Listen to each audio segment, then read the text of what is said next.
Ramnagar Barabanki Lodheshwar Mahadeva corridor निर्माण के लिए अधिग्रहित किए गए मकान के मुआवजे को लेकर किराएदार पर फर्जी तरीके से बैनामा कर लाखों रुपए हड़पने का आरोप लगा है।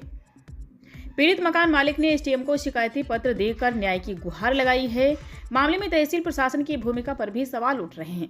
महादेवा मसरी लोधौरा निवासी विष्णु प्रसाद अवस्थी ने बताया कि वर्ष 2016 में उन्होंने ग्राम अमलोरा निवासी दिनेश कुमार बाजपेयी को अपने मकान का एक कमरा किराए पर रहने के लिए दिया था। आर्थिक तंगी का हवाला देकर किराएदार ने कभी नियमित किराया नहीं दिया, लेकिन मानवीय आधार पर उसे रहने दिया गया। पीड़ित का आरोप है कि लोधेश्वर महादेव कॉरिडोर निर्माण की घोषणा के बाद उनके मकान के अधिग्रहण की प्रक्रिया शुरू हुई। इसी बीच किराएदार की नीयत बदल गई और उसने तहसील के कुछ कर्मचारियों से मिलीभगत कर किराए वाले हिस्से को अपना पुश्तैनी मकान दर्शाती हुई पर्यटन विभाग के नाम बैनामा कर दिया। मामले की जानकारी होने पर विष्णु प्रसाद अवस्थी ने जिलाधिकारी से शिकायत की। आरोप है कि खुद को फंसा दे किराएदार ने ग्राम प्रधान व ग्रामीणों के सामने लिखित समझौता किया और 2.5 लाख रुपए देने की बात स्वीकार की, लेकिन खाते में रकम आने के बाद अब वह भुगतान करने से मुकर रहा है। पीड़ित ने यह भी आरोप लगाया कि पूर्व में मकान खाली कराने के प्रयास पर विपक्षी ने परिजनों पर छेड़छाड़ का मुकदमा दर्ज कराया था, जो वर्तमान में न्यायालय में विचाराधीन है। वहीं समझौते में शामिल ग्राम प्रधान पर भी किराएदार द्वारा झूठे आरोप लगाए जा रहे हैं।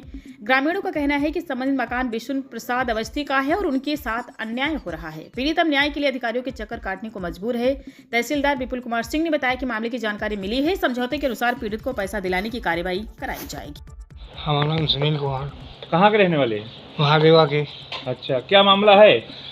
हमने ये किराए से को बाजपेयी को मकान दिया। क्या नाम है उनका? इनका दिनेश कुमार बाजपेयी, यही रहने वाले अमरोरा के हैं। अच्छा, और ये यहाँ पर रहने जब आए तो कब कितने साल हो गए? इनको 2016 में दिया। अच्छा, और तो इन्होंने यही गरीब आदमी इनको हमको कभी पैसे दिया, इनसे कभी पैसे मांगा और जो तो पैसे से मांगा है तो रहते रहे। हाँ। और जब हमारा कॉरिडोर का जब नंबर पैसा आया तो इन्होंने चुप्पी छुपा करके ये इन्होंने सरकार को बैनामा कर दिया। अच्छा। हम लोग नहीं जान पाए। हाँ। और हमारा लड़का था बाहर, जब वो आया उसको बुलवाया तो हम बीमार आदमी थे और परेशान रहते थे।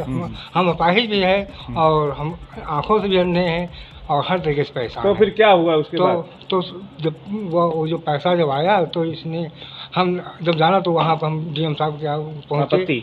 हाँ, वहाँ पर आपत्ति हमने लगा दी। आपत्ति जब लगा दी तो यहाँ पर इनका पैसा रुक गया, इनको नहीं मिला। और डीएम साहब ने कहा कि पैसा इन्हीं का है, इनको मिल हमको बताया इनका है और इनकी हमारी संपत्ति थी। और तो जब पैसा रुक गया तो ये दौड़ धूप लगाने लगा। तहसील गया, एसडीएम के पास गया, सबके पास गया, प्रधान जी के पास गया, सबसे वो करके कहा सुलह समझौता करा दो, हमारा सुलह समझौता करा दो और हम इनको पैसा हम दे दें और जो हमको समझो हम अपना ले लें। तो हमने कहा ठीक है, प्रधान जी कहा ठीक है सुलह कर लीजिए। तो सब लोग मिल करके सुलह समझौता कराया। जब सुलह समझौता कराया अब वो प्रधान जी के भी क्लेम लगा रहा है। कितना रुपया देने को कहा था? 2.5 लाख देने को भैया कहा था। अच्छा, कोई कागजात है आपके पास? हाँ, उसके साथ है? हाँ। अच्छा, कागज है हमारे।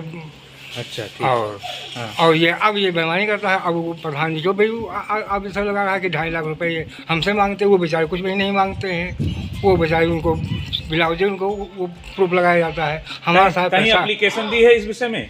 हमने डीएम साहब को दिया और एसडीएम साहब को दिया, मगर तहसील में कोई सुनवाई नहीं हुई। हाँ, ठीक।